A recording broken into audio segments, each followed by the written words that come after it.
Ça pouvait être des propos dégradants comme sale chinoise, la jaune, bol de riz, enfin ce genre de trucs un peu puérils et dégradants.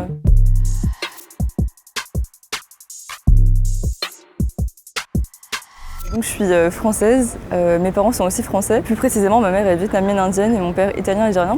Mais quand j'étais à l'école, tout ce qu'on voyait de moi, c'était une fille chinoise. Donc face à ce racisme ordinaire, je me suis longtemps demandé où est ma véritable place. Je voyais les autres qui étaient fiers de leurs origines et qui parlaient la langue notamment avec leur famille. Alors que moi, quand je rentrais chez moi, déjà je parlais ni vietnamien, ni indien, ni italien, ni quoi que ce soit.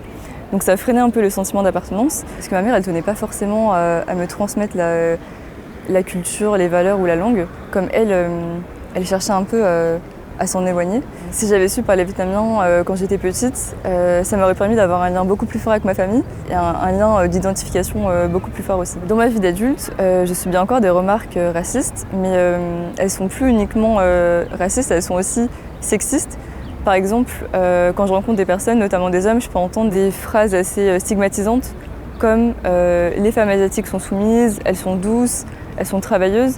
Et c'est réducteur dans la mesure où les femmes asiatiques ne sont pas... elles sont assez fétichisées alors qu'individuellement on est toutes différentes. Ces propos dégradants que j'ai pu recevoir, je les avais un peu intériorisés sans vraiment comprendre ce qui s'était passé. Et c'est vraiment à partir du moment où j'ai étudié la sociologie que j'ai pu mettre des mots sur ces situations.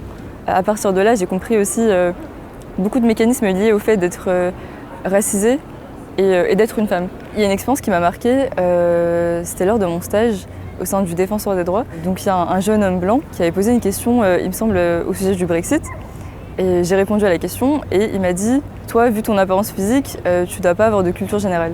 Je pense qu'à ce moment-là, tous les critères de discrimination étaient liés du fait que je sois une femme, racisée, venant d'un milieu populaire. Donc j'ai trouvé cette remarque vraiment violente. Ça a mis pour moi en avant encore plus cette dualité entre le monde privilégié que j'étais en train d'intégrer durant ce stage et le milieu populaire dont je viens.